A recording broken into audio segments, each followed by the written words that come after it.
এসে গেছি Abbas master and পিভিতে। এই আব্বাস মাস্টার এন্ড পিভি চ্যানেলে সকলকে আন্তরিকভাবে ওয়েলকাম জানাচ্ছি। আজকে আমি আলোচনা করব লজিকের একটি গুরুত্বপূর্ণ অংশ বা পার্ট, সেটা হলো বচন আকার। তার আগে দু একটি কথা।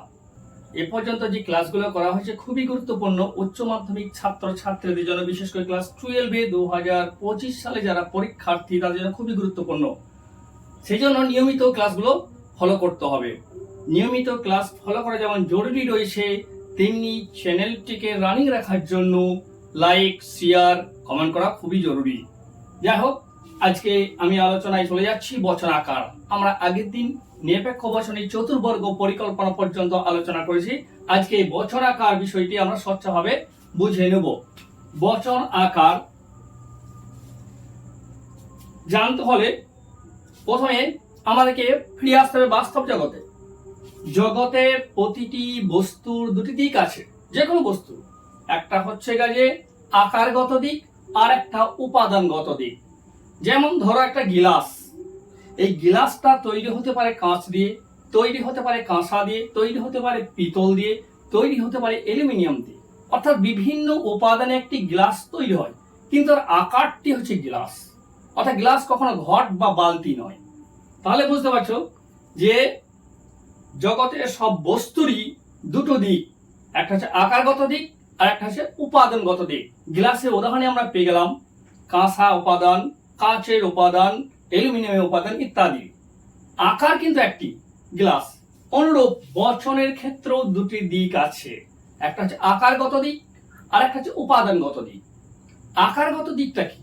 বচনের আকার বলতে বোঝায় বচনের গঠন বৈচিত্র্য বা কাঠামো বা ছাঁচ, আর উপাদান বলতে বোঝায় বচনের অর্থ বা বচনের বিষয়বস্তু। তাহলে দুটোর মধ্যে অনেক পার্থক্য আছে। অর্থাৎ আমার বক্তব্য হলো বচনের আকার এবং বচনের উপাদান কখনোই এক জিনিস নয়, দুটোর মধ্যে পার্থক্য আছে। এই পার্থক্য বিষয়টা উপলব্ধি করতে হলে আমি দুটি উদাহরণ বোর্ড ওয়ার্ক করে রেখেছি। এই উদাহরণ দুটি খুব মন দিয়ে খুব ভালোভাবে বুঝে নিতে হবে।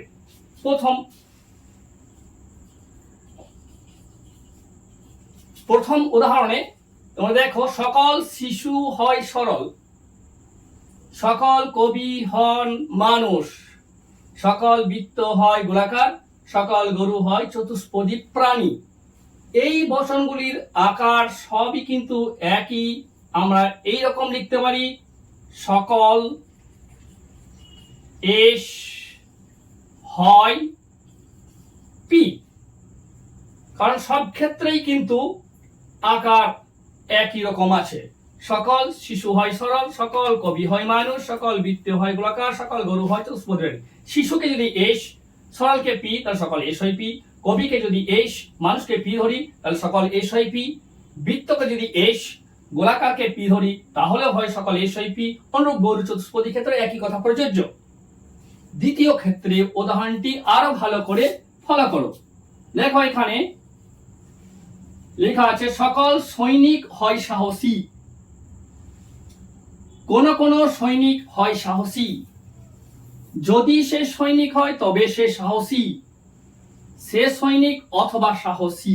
এক্ষেত্রে চারটি বচনের বিষয়বস্তু বা অর্থ প্রায় এক, কিন্তু আকার আলাদা।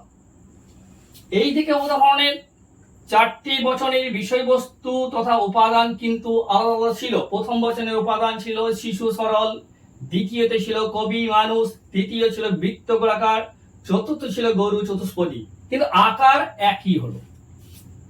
এই ক্ষেত্রে কিন্তু বিষয়গুলো একই, সৈনিক সাহসী, সৈনিক সাহসী, সৈনিক সাহসী, সৈনিক সাহসী। বিষয়বস্তু এক, অর্থ এক, কিন্তু আকারগুলো আলাদা। প্রথমটি আকার হচ্ছে সকল এস হয় পি, কিন্তু দ্বিতীয়টি আকার হচ্ছে কোন কোন এস হয় পি। আবার 3 নম্বরটা আকার হবে যদি পি তবে কিউ। 4 নম্বরটা আকার হবে পি অথবা কিউ। তাহলে এখানে খুব সহজেই বোঝা গেল বচন আকার আর বচনের উপাদান এক জিনিস নয়, দুটোর মধ্যে ডিফারেন্ট রয়েছে সেটা আমরা স্পষ্ট বুঝতে পারলাম। সুতরাং বলা যায় বচন আকার হলো পদগ্রাহক স্বরূপ বর্ণ প্রতীকের সন্নিবেশ, যা কখনোই পদ নয়। কিন্তু যদি বর্ণ প্রতীকে পদ আরোপ করা হয় বা পদ বসানো হয় তাহলে কিন্তু বচন পাওয়া যাবে। যেমন যদি আমরা বলি কোনো এস নয় পি, তাহলে এস আর পি এরা কি তা কিন্তু আমরা জানি না। এই এস বর্ণ প্রতীকে এবং পি বর্ণ প্রতীকে যদি কোনো একটা পদ বসিয়ে দিই বা দুটিতে দুটো পদ বসিয়ে দিই তাহলে কিন্তু বচন পেয়ে যাব। যেমন ধরো এস পদের জায়গায় আমি লিখলাম মানুষ,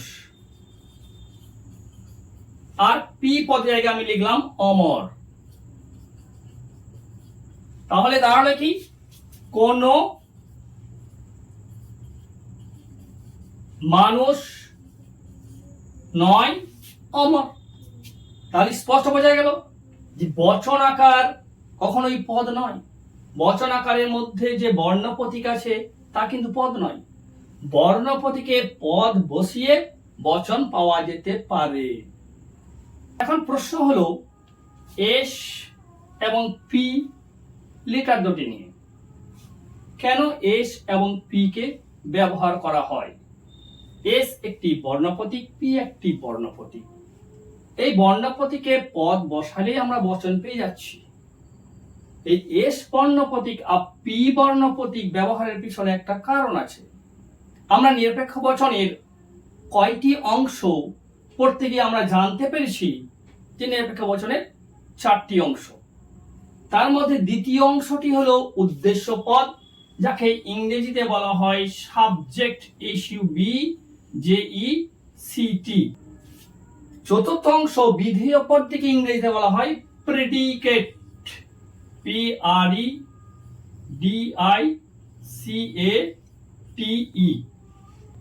এই দুটি ওয়ার্ডের প্রথম লেটার এস এবং পি।